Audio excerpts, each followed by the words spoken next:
Om. Yeah, I will put it. Om Shri Gurubhyo Namaha Harihi Om Shruti Smriti Purananam Alayam Namami Bhagavat Pada Shankaram Lokashankaram Abhavana va Viparita Bhavana Sambhavana Vipratipatirasyaha Samsargayuktanna Vimunchati Dhruvam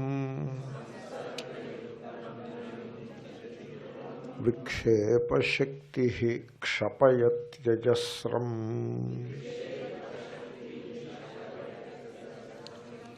Yeah. So the science of ignorance, that is the topic. So asyaha samsarga yuktam. Asyaha means of this avarana shakti. Asyaha is strilingam, Therefore you cannot say tamasaha. Asyaha cannot fit into tamasaha. Asyaha avarana shakti.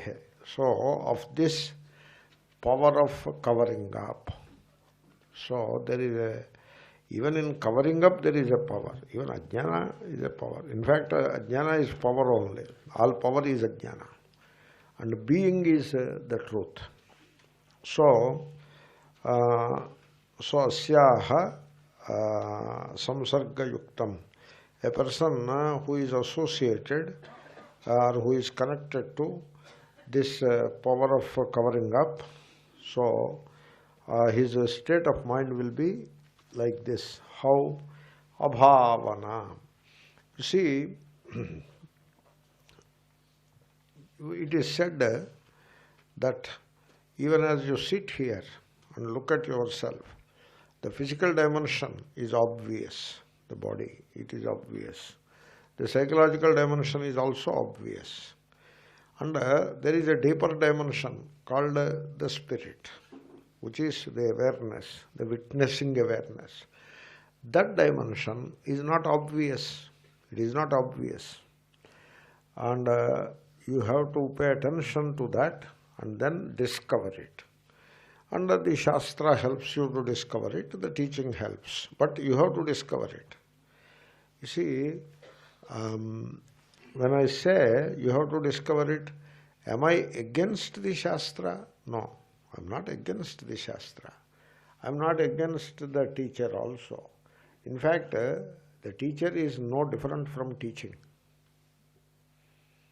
Teacher is the teacher. Suppose teacher is sitting and having breakfast. Is he the teacher? He is not. He is like a human being like you and me. Suppose he is teaching, then he is the teacher. There is no difference between thinking and thinker. There is no difference between teaching and teacher. So when you divide teacher and teaching, you divide them. There is no division, but you divide. And then, so whether he teaches or not, he is the teacher. He stopped teaching long back. Still he is the teacher. And so now what to do? There is no teaching left. Only teacher is left. So that kind of a dichotomy or a contradiction people enter into. And then you get attached to the personality or the physical persona of the teacher. So the teaching is given a go-by. That is what I am pointing out. I am not saying anything against the teacher. That is one thing. But the point that I wanted to make is, you see, there is a deeper dimension in you. It is the awareful dimension, awareful being. That is Satchit it is. When Shastra talks of it, it is not teaching or it is not presenting some speculative philosophy that you are speculating. There is a spirit that is very great and it is birthless and deathless, it is eternal. This is called speculative philosophy. And so is that what Vedanta is? Unfortunately, we have degenerated, we have brought down Vedanta to that level, like a speculative philosophy. So there is the speculation itself, there are levels in it. There is a thing called transcendental speculation. There is a thing called like that. In transcendental speculation, so what we do is, when I am doing all these upasanas, and of course karmas also, and after the body falls, I will go to Hiranyagarbhaloka. And there is a difference between Swargaloka and Hiranyagarbhaloka. There is a difference. In Swargaloka, it is all bhoga, bhoga pradhanaha, swargaha. It is all mainly bhoga. But Hiranyagarbhaloka is not bhoga pradhana, it is tattva pradhana. There the tattva, the reality, the vision of the reality dominates. And there Hiranyagarbha will teach me. This is called transcendental speculation. Till now I have done that. You were nicely listening to it, I noticed that. You were very happy to listen to all.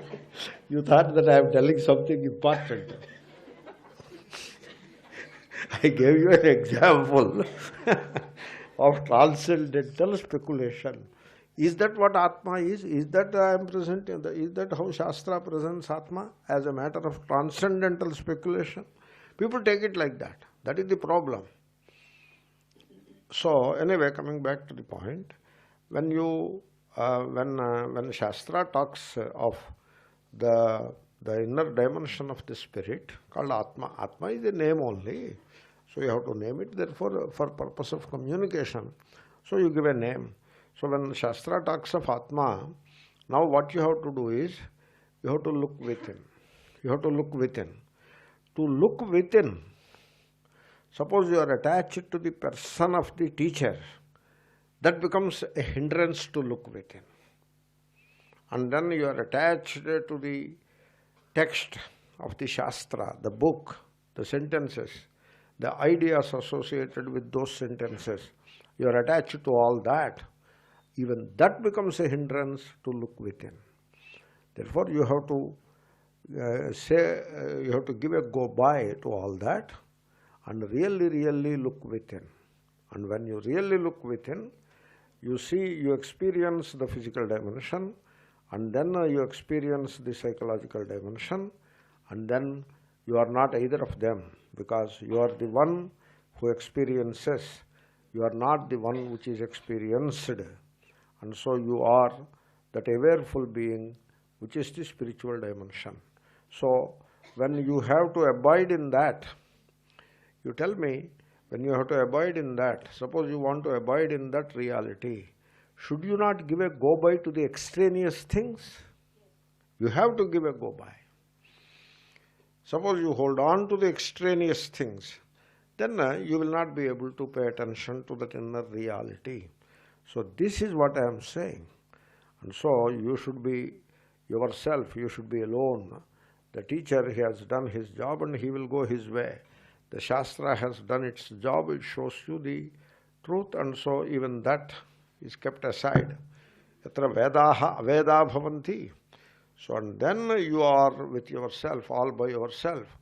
Now you are the preceptor and you are the pupil.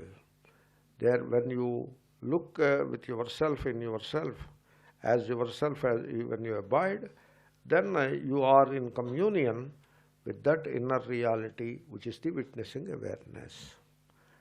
So this is how you have to go about it.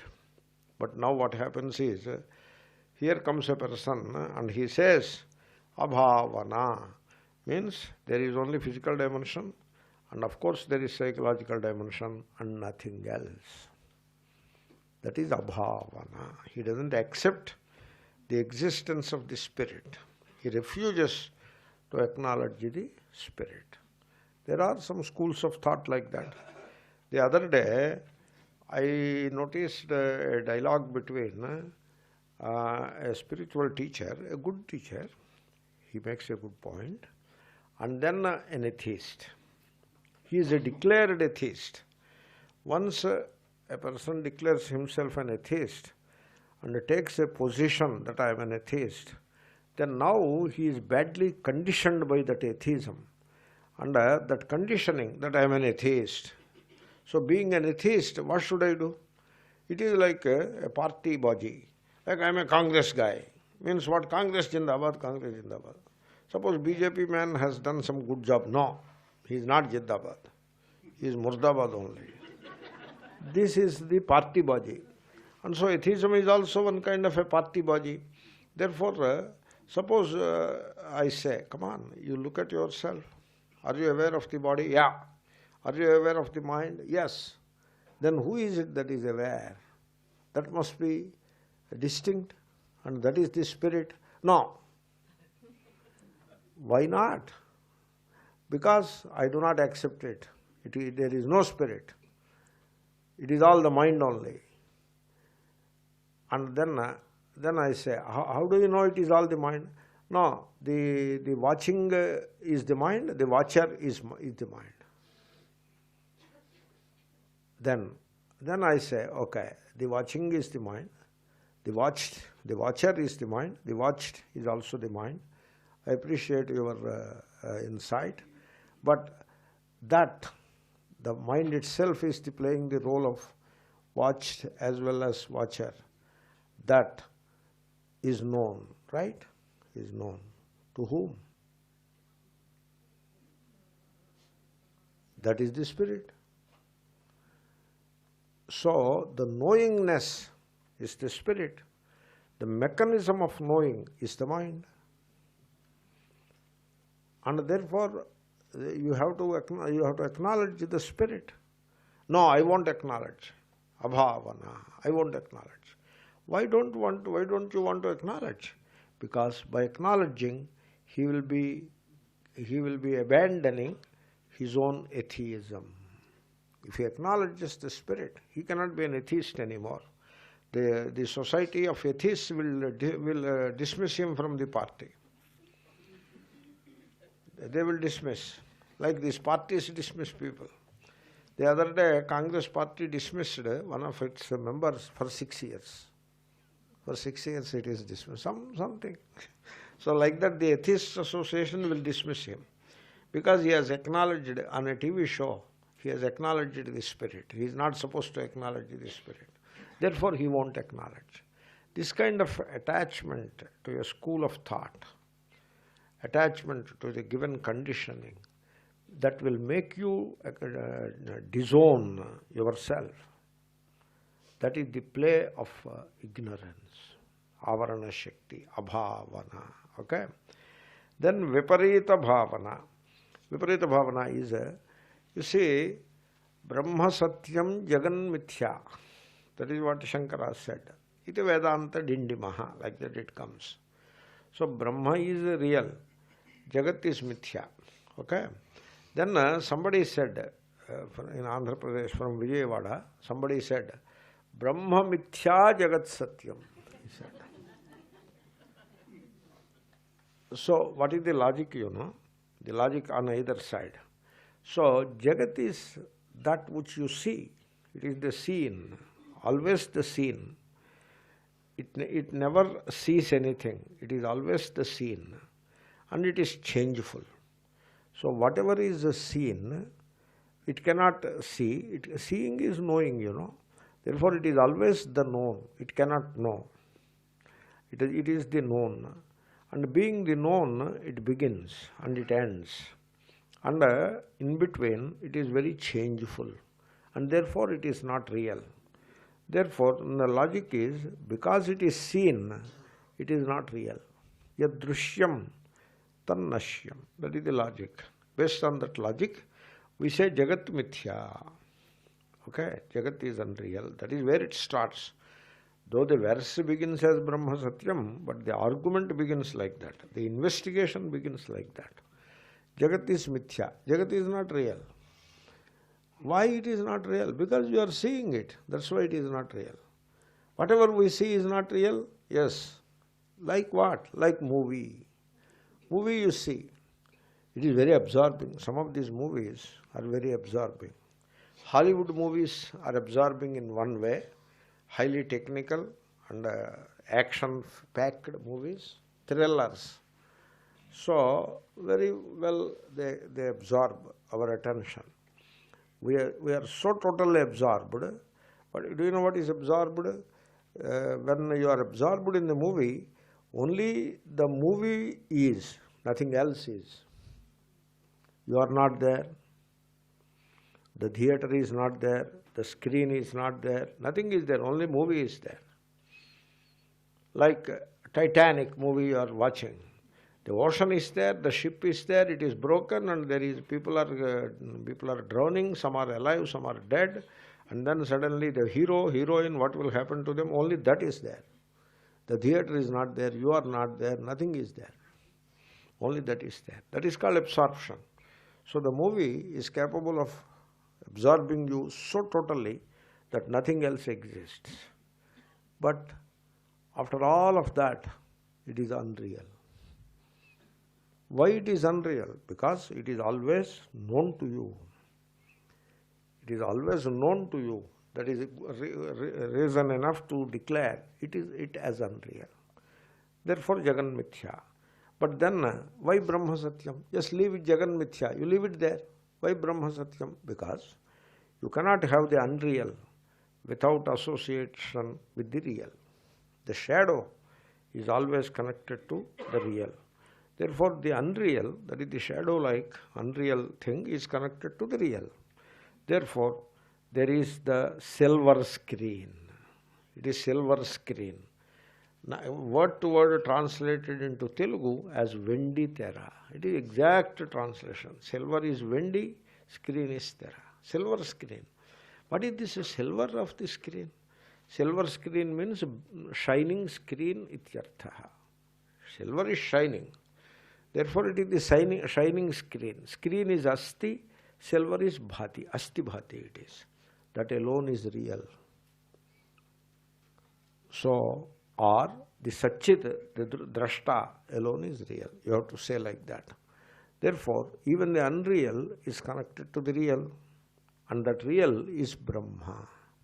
Whatever is real is the Brahma. Why do you call real the Brahma? Because the real is timeless and spaceless. The unreal is time-bound and space-bound. Whereas the real is timeless, beyond the time, spaceless, beyond the space, and hence divisionless, meaning beyond all the divisions. That is the real. And let us give a name to it. All the time, timeless, spaceless, reality. Saying is difficult. Therefore, you come out with a word that means all of that. The word is Brahma. It is not a positive word. It is a negative word. It means spaceless. Negative word means not some expletive word or any such thing. It means you have to negate something, then you arrive at that. Spaceless. Because it is spaceless, it is timeless. That is the Brahma. Brahma Satyam. So after so much of thinking and vision, you arrive at that conclusion, Brahma Satyam Jagan Mithya. Then comes the atheist. He doesn't want to accept Brahma. He wants Jagat to be real. He wants it. That is how he is conditioned. He declares the opposite. How? Brahma Mithya Jagat Satyam. This is the Viparita Bhavana. You see, there are Astikas and Nastikas. You know, you see, Nastika says, this birth is real. There was no earlier birth, there will be no next birth. That is Nastika. While accepting this birth, rejects the earlier and later births. That is the definition of a Nastika. Then who is Astika? Astika is he accepts this birth, earlier birth and next birth also. That is Astika. A person asked me in this context, are you Astika or Nastika? I said none, neither. I am neither Astika nor not Nastika. How? I do not accept this birth like Nastika, and I do not accept the earlier birth and next birth also. I do not accept birth for the Atma. Therefore, then who are you? I am Advaiti. Neither Advaitis are not Astikas. People believe, people think, they don't think, you know. That is the problem. They don't think. Because when you say I am Astika, there is respectability with it. You are respectable now. Because everybody else is Astika, and therefore you are one among them, and maybe you can even lead them. Therefore respectability. But I say I am not Astika. Oh, you are Nastika, then no. No, you should either be this or that. No, Advaitis are neither this nor that. They don't fit into the opposites. They are always transcending. I am neither Astika nor Nastika, because I neither accept this birth nor the earlier and later births. Anyway, so the Astika Nastika, it is Viparita Bhavana. So whatever you say is opposite. Viparita. You say Brahma Satyam, he say Brahma Mithya. You say Atma is real, he say mind is real. This kind of Viparita Bhavana. Then Sambhavana. What is, so you have to explain all those things, you know. So the Tikakara helps. Viparita, oh, he explained Viparita Bhavana in a slightly different way. I have explained in my own way. So he says, Viparita Bhavana, the body is the Atma. Body is the Atma, that is how people behave. So they convert the body into Atma. Body is not Atma. You should know that. And stop worshipping body as Atma. People should do that. So people should become mature. And they should not go after names and forms all the time. So anyway, so you take the body as Atma. That is Viparita Bhavana. That is the meaning given by the Acharya. Here I have a tika by a great Acharya. His name is Chandrasekhara Bharati. That is the tika. He is not of this century. He from the earlier century, maybe 18th or whatever. So, and that is Viparita Bhavana. Then Sambhavana. Sambhavana mane Samshaya Bhavana ityartha. You see? Otherwise it will be very confusing. Sambhavana is Samshaya Bhavana. Madhyama Padalopa Samasa kind of thing. So, now, so sir, you say Atma is there, but we are not sure about it. That is Samshaya Bhavana. This you come across all the time. So we say, you are not, there is no sorrow in you. For no reason you are experiencing sorrow. You are not sorrowful. You are the one who is aware of the sorrow. You are not sorrowful. Suppose I say, Swamiji, you say that all right, but by the time we go back to our home, we become again sorrowful. So that way, what happens is, either you doubt the truth or you identify with the untruth. Identify with the unreal. So, no, you say I am not sorrowful, but you see, when I go back, I am indeed sorrowful. So you identify with the problem. You don't want to identify with the solution. That's why I told you in management, I was listening to a management guy giving a lecture. He said, you have to present your case without using the word but. You have to present without using the word but. You see, suppose I have 10 workers given to me to finish the project, but no but. No but. Suppose you use but, what you will say? But they don't cooperate. Therefore, I cannot do the job. Now you are with the problem now. Suppose you avoid but. How? I am giving 10 workers to finish the job. However, sometimes you get the cooperation. Sometimes the workers may not cooperate. But then I have to persuade them to cooperate. And I have to make them do the job. I have to work about it. I have to work on those lines and get the job done. That is identification with the solution. You have to identify with the solution. You cannot identify with the problem. This is the difference between Narendra Modi government and Kejriwal government. Kejriwal government says all this government machinery is useless, worthless, isko maro, like that. Whereas Narendra Modi says, the same establishment I use for a better purpose. Don't think I am very political and all that. Just I gave you. So, therefore now which you say, oh, it is samsara is sorrowful. When we go back into the samsara. It is like that only. In spite of listening to Vedanta, it may not work. You want to say like that? You should not. You should not even comply in that way.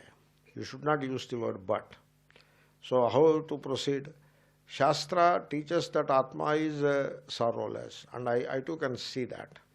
But then how come when I come back home, I feel sorrow? How come? Let me see this, let me examine this. So you examine. In examining, you are on the side of the solution. In complaining, complain means you have to complain against yourself only. There is nobody else to complain about. In complaining, oh, it doesn't work like that. If you complain, you are identifying with the problem. People generally identify with the problem. You should not do that. When you identify with the problem, and then you fall into doubt whether it will work or not. So you put yourself into that kind of an oscillation. It may work. It looks like working in the classroom, but it stops working when I go back. This kind of oscillation between the other two extremes, that is called samshaya bhavana. I said like that. You can make it simple also. It is doubtful whether Atma is there or not. I am doubtful. That is samshaya bhavana. Then I ask, who is doubtful? I am doubtful. Then that is Atma. The one who is aware of, are you aware of the doubt or not? Yes, I am aware. Without being aware of the doubt, how can I say I am doubtful? Right? So unless you are aware of the doubt, you cannot declare that you are doubtful. So the fact that you are aware of the doubt proves that you are the spirit, Atma, that is the awareness. So one day somebody asked Sri Ramana Maharshi a question. He said, Maharshiji, I have a question, I have a doubt. Then Maharshi was, generally he used to answer all the doubts, one after the other. But that day he was not in a mood. Maybe his stomach upset or whatever, something. So you know what he said? Find out who is the doubter, and then you will know all the doubts will be settled. Good way to answer. Who is it that doubts? Find out. And then all the doubts will be resolved. And he went away. That is the answer he gave. Even today, that answer stands as a classic. That is a classic. Therefore, this kind of doubting, they say doubting Thomas, doubting Thomas.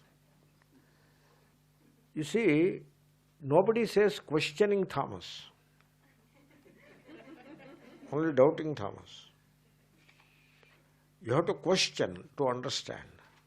Don't kill that attitude of questioning to understand. You have to question everything. You have to. Did you notice? I question everything. Bhukti mukti pradataram, I question it. What do you mean by that? What do you mean? Bhukti mukti pradata. Guru gives you bhukti and mukti. Kya baat kar rahe hai? You don't want to stand on your own feet for bhukti? I want to question that. Then you say Akhanda Mandalakaram. What is that Akhanda Mandalakaram? You tell me. Which is in the form of Akhanda Mandala. What is that? Wo kya hai? Main janna chahta hu. I want to know. You tell me. No, you recite. No, I don't want to recite. First you tell me what it is. So, this is the questioning person. You have to question. It is different from doubting Thomas. Doubting Thomas is different.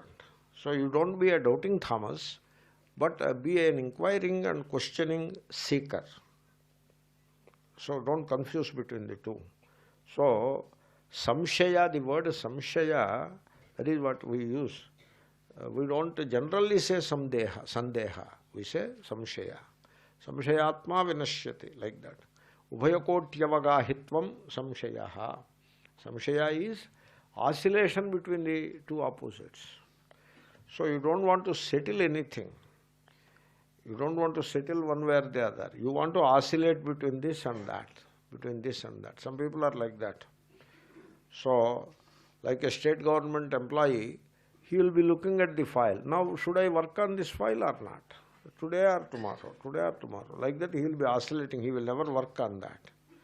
That is samshaya. That is very bad. Whereas questioning is not bad. So, these are some of the vipratipattihi, viruddha pratipattihi. We have seen that viparita bhavana is viruddha pratipattihi. Some kind of a repetition Or there could be a small difference. Means he is sure that all this spirit, Atma, etc. is worthless. He is very sure about it.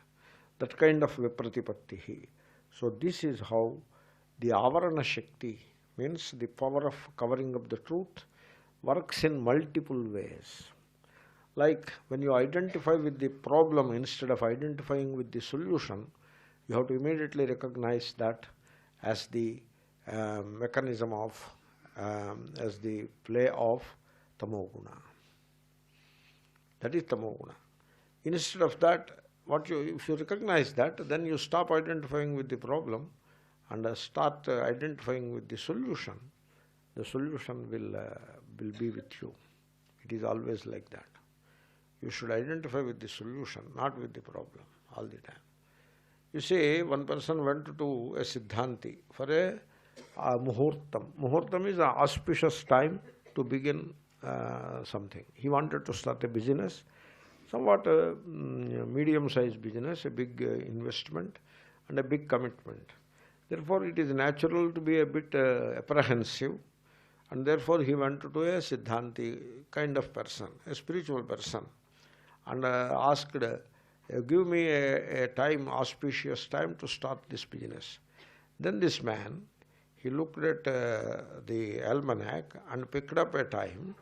It is Amavasya, the most undesirable day, and Tuesday, again avoided by people. And then Rahukalam, Varjyam and Durmuhurtam, all bad things coincide. That is afternoon 2:30, that is the time. He said that. He gave it. This man took the time and he was about to start. Somebody pointed out, you are starting afternoon 2:30. It must have been morning 8 or 9. No, our Siddhanti told like that. Which day? That day. That day, what is the tithi? Amavasya day you are starting. And which day is it? Tuesday. Tuesday you want to start the business. It is a bad day. Amangalam Mangalanamadheyam, like that they say. And then is it not Rahu Kala? Let us see almanac. It is Vajjam and Durmuhurtam. What kind of muhurta it is? This man ran back to that man. He said, you see, you want an auspicious muhurta because you are afraid. You are insecure. You are identifying with the problem. So many problems will come. Will I be able to take it to the successful conclusion or not? Like that you are identifying with the problem. And with the doubting attitude, you are not, I want you to identify with the solution. How? Any number of obstacles may come. I will work hard and make it a success. And I want you to develop that attitude. That's why I told you, I gave you the so-called very bad time. So in spite of starting it in an inauspicious moment or time, I will make it a success. Having started it in an inauspicious time, many obstacles are likely to come and I will face all of them and make it a success. I want you to start with that kind of an approach. That's why I gave you that time. How is this? Interesting, right? Worth looking into. Therefore, you should not allow tamoguna to take over your life and to guide your life. At every state, at every stage of life, you should recognize the operation of tamoguna. Tamoguna is muddle-headedness. That is what tamoguna is. And it operates so much in our lives. You should not allow that to operate. And you should be always enthusiastic, always looking at the truth, always inquiring and investigating. And you should be the most self-reliant. You should, in fact, self-reliance is presented as one of the prerequisites for self-realization. You should be self-reliant. Suppose there is some sorrow, you should rely upon yourself to face it and to examine it and to overcome it. You should be self-reliant. Of course, you are welcome to take the counsel of the preceptor and you are welcome to consult the Shastra also. You should all do that.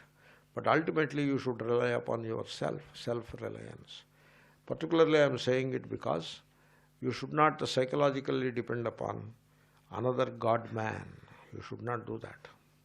This the classical Indian God-man who provides apparently the psychological support so that you can depend upon the God-man for your psychological comfort. It looks very attractive, but it is not so. It is not useful. It is very painful because it develops a psychological dependence, and self-reliance is compromised, and you have to pay a bitter price for all that. And the God-man will depend upon you for his own psychological security. So this becomes mutual exploitation. All the operation of tamoguna. Next verse. Ajnanam alasya jadatva nidra pramadamudhatva mukhastamogunaha etaih prayukto nahi vetti kincha nidraluvatstambhavadeva tisthati.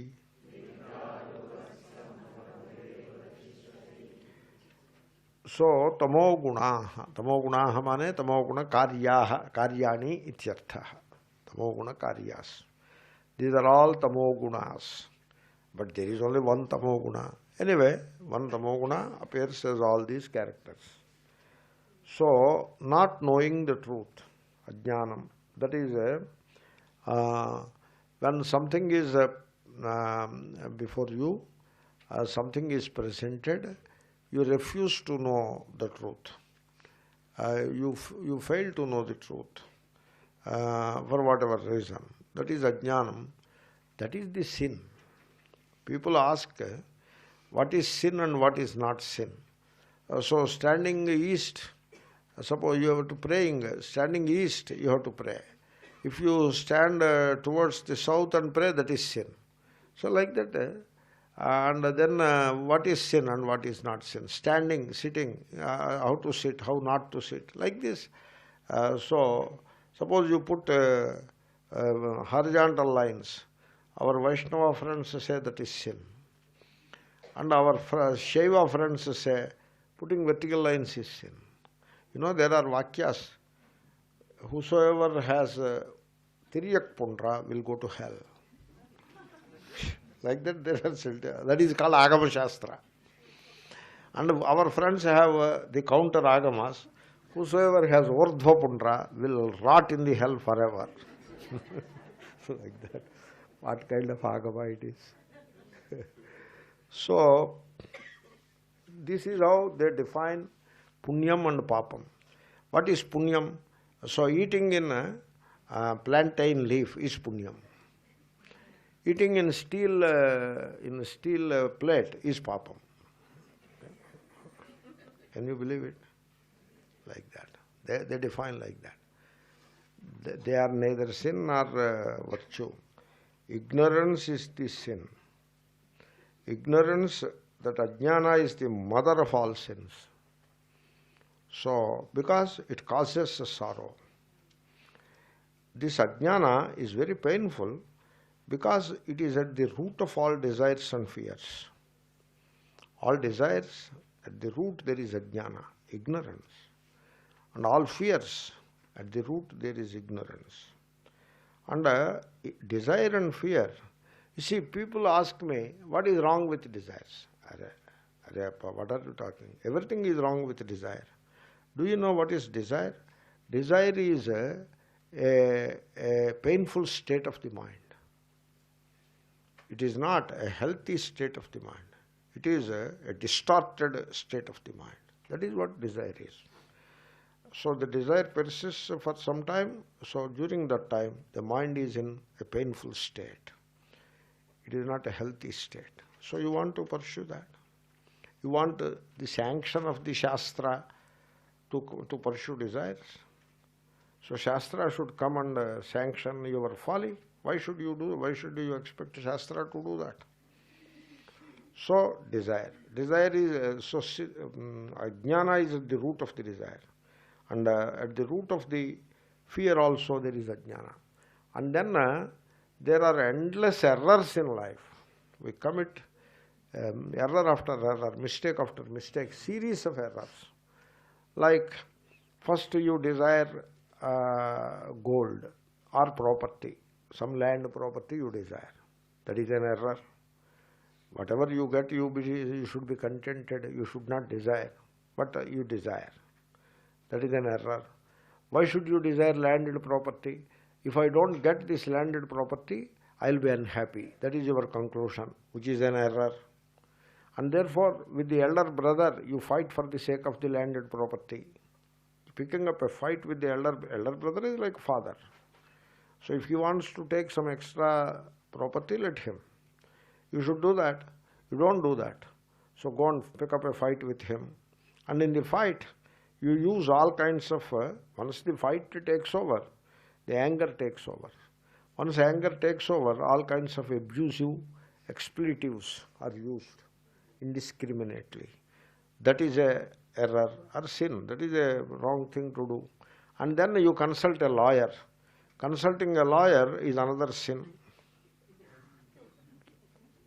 Did you ever notice how the lawyer, the attorney-clientele equation happens? How it happens? Did you ever notice it? Suppose I go to the attorney, dear sir, I have a tiff with my spouse, she is not obliging me. Then what the attorney should say, hey, take easy, try to understand her mind and try to cooperate with her. And you should not come with such complaints. That is what he should say. No? You know what he says? Come. We will settle this matter. Immediately, what did she do? She said these things against me. Okay, let me write down. And then he will put it in a very punchy language, very harsh language he will put. Then while she is saying all these things, her mother also must have prompted her. No, she did not prompt. No, she must have prompted. Let me write that. He writes that. While her mother is prompting, she is abusing me. Like that he writes. No, I don't notice that she prompted. But she did not. What is your problem? Let me put it. And he will put it. He will convince you to. Right? Am I right? This is what an attorney does. And so going to an attorney is a sin. It is an error. So, like that. You say a person came to me. Swamiji, I am in trouble. What is the trouble? I am pursuing a court case. Now, you just now run to the magistrate and write a letter to him, I am withdrawing my case. No, you please hear. I need not hear anything. You do that. You withdraw the case and come back. Then what will happen? Whatever happens. First you withdraw the case. So, the ajnana, it takes over our lives and it goads us into all kinds of errors. Ajna. That is how tamoguna is guiding lives of the people. You have to put an end to all that. Then that is one kind of operation of tamoguna. And another operation, alasya. Alasya is ralayo rabhedaha. Rasa, rasa. Rasa can be translated into English as relish. Rasa is relish. And rasa, ralayo rabhedaha. Rasa is lasa. Lasati is also that only. And so the absence of relish is alasa. Rasa is alasa. So that state of mind in which there is no relish, this is called alasyam.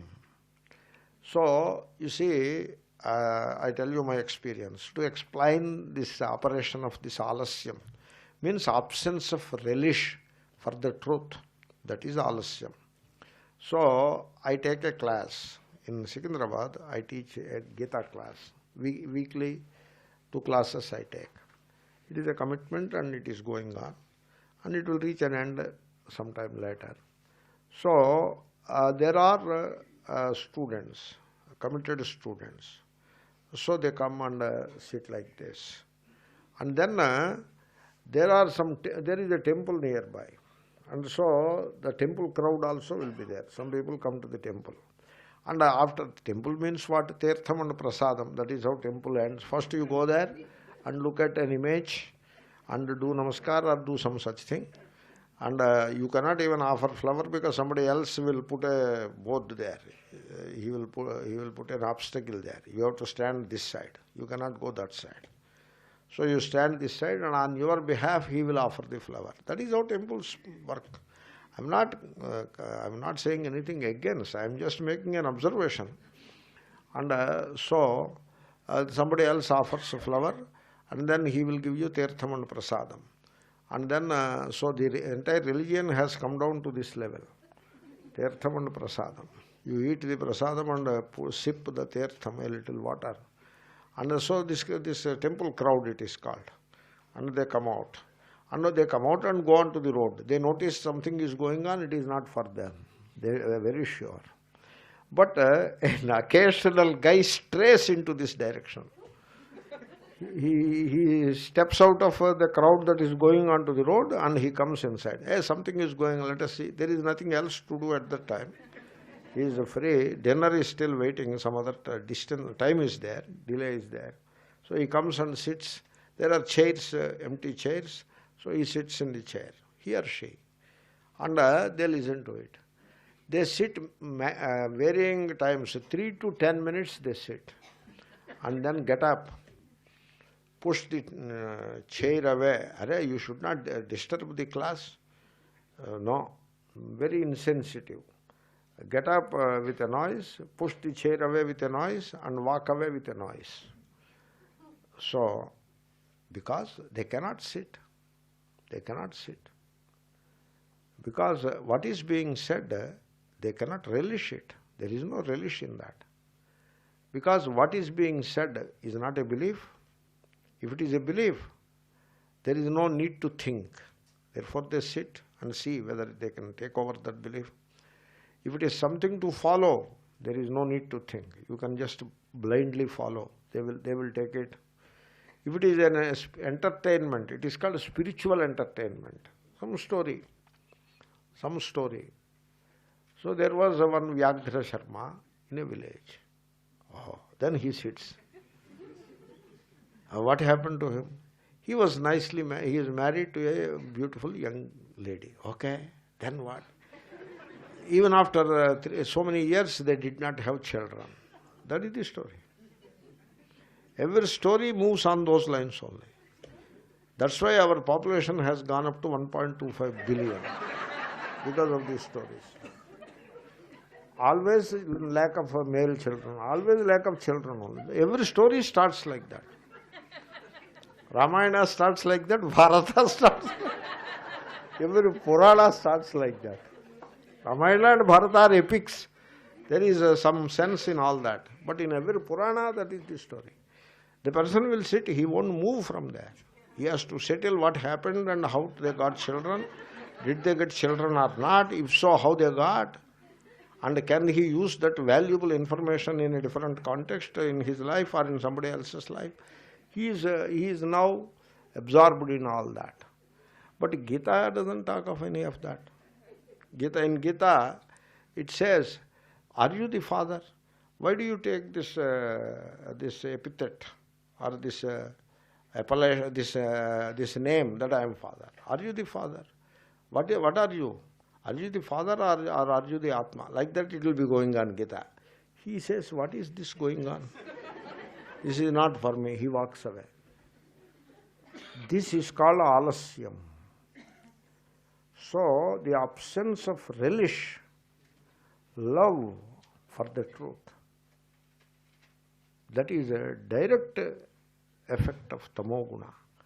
Because the mind is filled with the tamoguna, the origin of ignorance and all other things.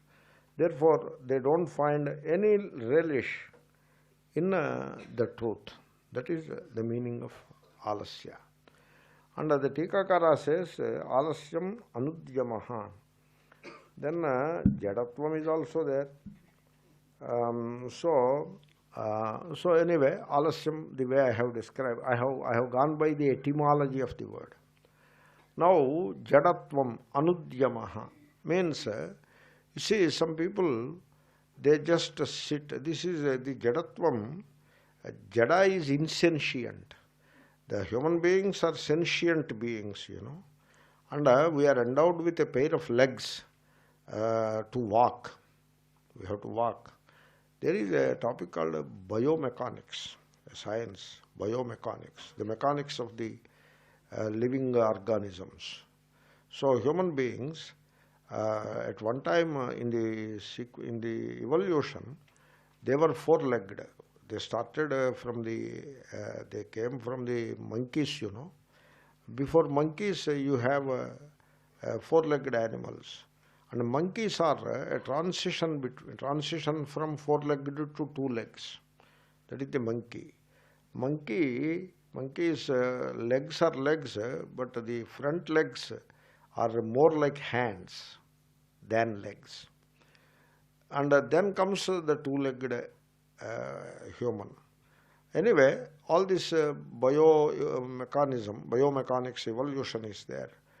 So the point I am trying to make is, humans are supposed to walk. That is how the evolution demands that you walk.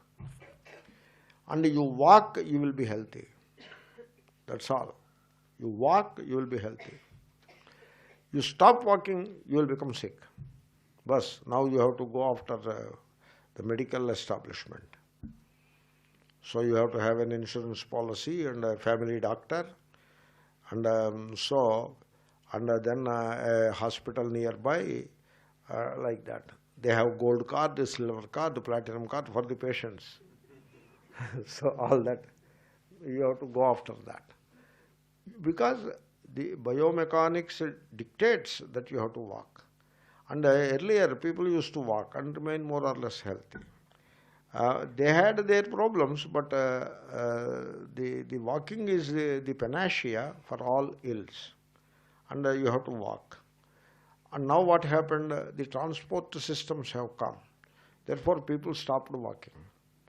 Now they have cars and motorbikes in India. And so cycling is better. At least you have to work like walking only. Whereas motorcycle, you need not do anything. You just sit and balance it and it will take you wherever. So people stopped walking. They don't walk at all. And then when you watch the TV, you have to change the channel. In those days, you have to walk there and change that some small walk is there. Tick, tick, tick, like 5 channels used to, 5 or 4. So tick it and come back and sit in this sofa. Like that you have to walk. But then somebody came out with this remote. It's a ray of electromagnetic wave, a ray. It goes from here to there and some receptor is there. And so it will put on and off. Therefore the remote has come. And then sofas have come. In America, this I point out in America all the time, the company which manufactures and sells sofas, the trademark name is Lazy Boy Sofa. That is the name. Lazy Boy Sofa. Means what? It is a very unbecoming name itself. It should put you off. When you see the name, you should walk away from there. This is not for me. Because I don't want to become lazy boy. But people have so much tamoguna in their head that they go for Lazy Boy Sofa. They purchase the sofa and bring it. In India, sofa, if you sit, it is soft only to some extent, just moderately soft. They put some coir fiber or whatever they put inside. Whereas in America, sofas are so soft, it will devour you, it will take you in. It is like you will go back into a state of some peculiar state. You will not be able to get up yourself. Somebody has to pull you out. These are the lazy boy sofas. And then watch TV. What is the TV? TV is termed, it is named as idiot box after a lot of research. Really, the research is done in some Cambridge or Oxford University in Britain. It was done. And after examining the TV viewers, their habits of viewing TV, etc., and their mental state, etc., after study for a decade, finally they published the results, and then they have given a name to TV. It is an idiot box. Means when you watch TV for a particular length of time, more and more and more, your head becomes ignorant, totally idiotic. You will lose the capacity to think. Therefore, put a TV there and a remote, a lazy boy sofa, and then potato chips. This potato chips is not a food at all, because it is totally carbohydrate and boiled in oil, and then some spice added. Spice is all right, but boiling in oil is bad, and potato, so much carbohydrate is bad, and you eat that. This is what is called couch potato, something like that, they say. This is the best example for jadatvam. You see, when body becomes lazy, mind becomes lazy. Body and mind go together. For the purpose of analysis, we separate them and discuss, but they are interconnected, very deeply interconnected. So much so, they don't say body and mind, they say body-mind, with a hyphen in between, because they are so deeply interconnected. You cure the psyche, the body remains healthy. And if there is some infection, etc., in the body, and the body is not moving, it becomes lazy and heavy and obese, etc., then the mind will be affected by that. That's why a healthy mind in a healthy body. Therefore, tamoguna operates in the form of jadatvam. You should overcome that. Then nidra. You see, nidra tattvam ajanataha. That is better to take that nidra, really speaking. But he means sleep only. But I tell you, the modern research proves that you need to have good sleep. Therefore, don't pick up some scripture and stop sleeping and all that. Sleep well. Suppose you are sleeping more than 8 hours, then apply this rule. Up to 7 to 8 hours, you are welcome to sleep. Anything more than 8 hours is a problem. You can start looking into it. Why am I sleeping so much? Like that. But up to 7 to 8 hours, you can sleep. So, because sleep is, as age comes, sleep becomes more and more difficult to get. Even after getting, to sustain it for any length of time becomes difficult. The age-related issues will be there. Therefore, you sleep well when you can. So don't bother about that nidra word in the verse. He means a different thing there. Then nidra. Then pramada. Pramada is forgetfulness. You know how it happens, you know. You have a class at 9, but you are talking with a friend and forgot about it. That is pramada. Or you know you have class at 9, and at 8:45, you see a restaurant, very attractive, and you enter into it and order a dish, and he takes his own sweet time, and therefore you forgot about the class. You missed the class. That is called pramada. The correct translation, I offer a translation. Why should I say correct? There may be a better one also. The right translation could be inadvertence. That is pramada. Inadvertence. That is the pramada. Huh? Inadvertence is not unintentional. No. Inadvertence is the lack of attention.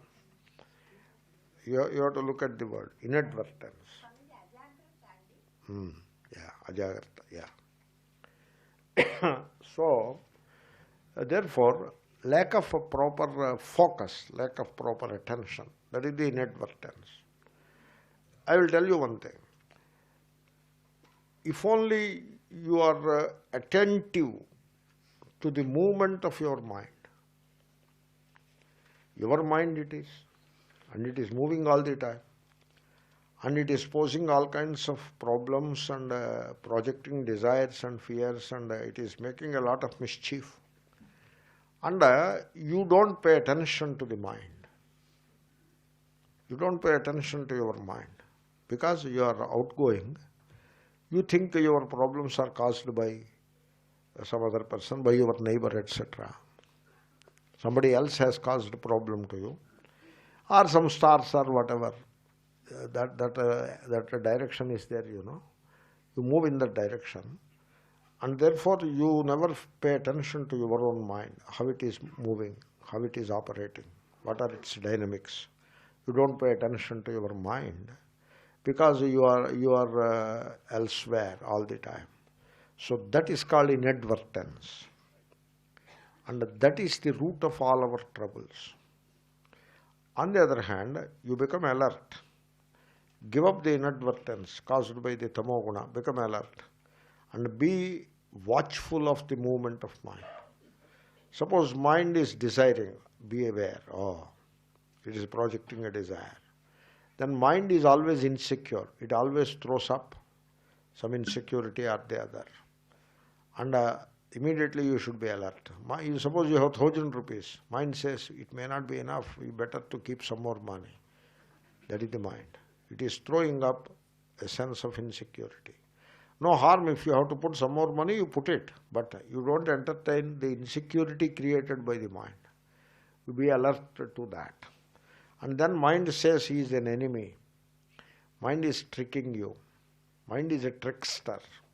It is trying to trick you. There is no enemy. You are imagining enemies.